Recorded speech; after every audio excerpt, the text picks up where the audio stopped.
One of the 7 angels who had poured out the 7 bowls came over and spoke to me.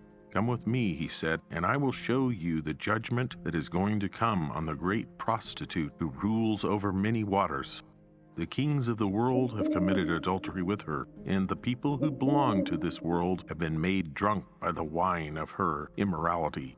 So the angel took me in the spirit into the wilderness. There I saw a woman on a scarlet beast that had 7 heads, 10 horns, and blasphemies against God were written all over it. The woman wore purple and scarlet clothing and beautiful jewelry made of gold and precious gems and pearls. In her hand she held a gold goblet full of obscenities and the impurities of her immorality.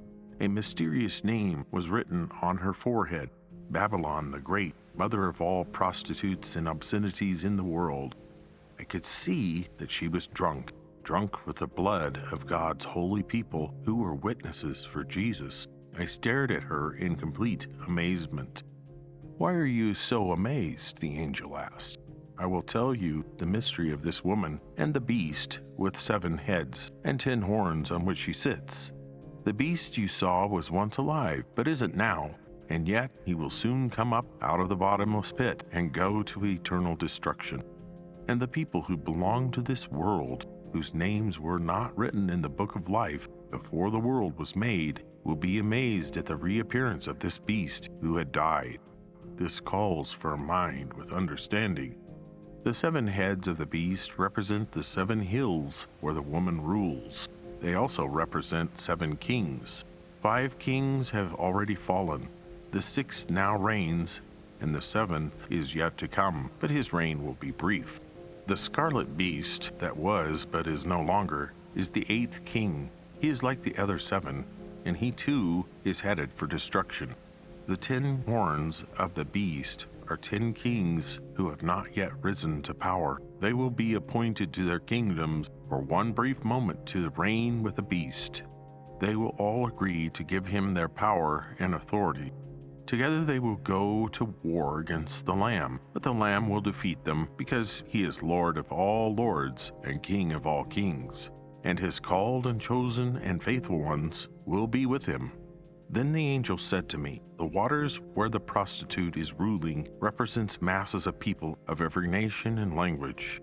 The scarlet beast and his 10 horns all hate the prostitute. They will strip her naked, eat her flesh, and burn her remains with fire. For God has put a plan into their minds, a plan that will carry out his purposes.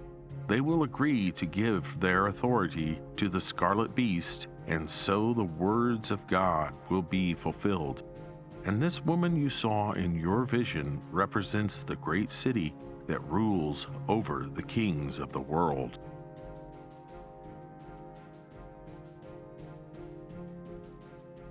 After all this, I saw another angel come down from heaven with great authority, and the earth grew bright with his splendor. He gave a mighty shout, "Babylon is fallen! The great city is fallen! She has become a home for demons.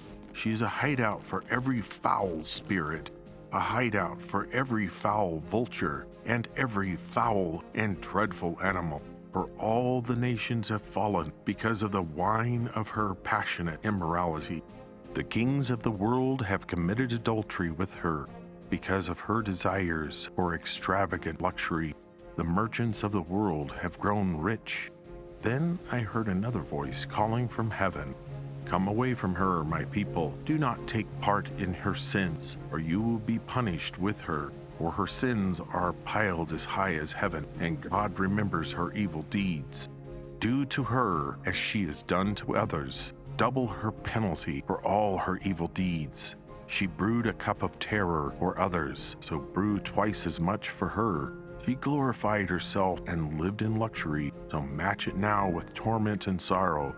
She boasted in her heart, 'I am queen on my throne. I am no helpless widow, and I have no reason to mourn.'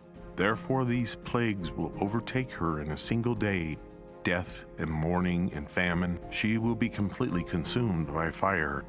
For the Lord God who judges her is mighty." and the kings of the world who committed adultery with her and enjoyed her great luxury will mourn for her as they see the smoke rising from her charred remains. They will stand at a distance, terrified by her great torment. They will cry out, how terrible for you, O Babylon, you great city! In a single moment, God's judgment came on you.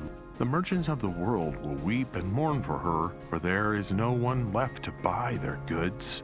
She bought great quantities of gold, silver, jewels, and pearls, fine linen, purple, silk, and scarlet cloth, things made of fragrant thyme, wood, ivory goods, and objects made of expensive wood, and bronze, iron, and marble. She also bought cinnamon, spice, incense, myrrh, frankincense, wine, olive oil, fine flour, wheat, cattle, sheep, horses, wagons, and bodies. That is, human slaves. The fancy things you loved so much are gone, they cry.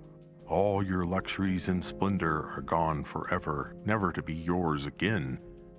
The merchants who became wealthy by selling her these things will stand at a distance, terrified by her great torment. They will weep and cry out, how terrible for that great city! She was clothed in the finest purple and scarlet linens, decked out with gold and precious stones and pearls.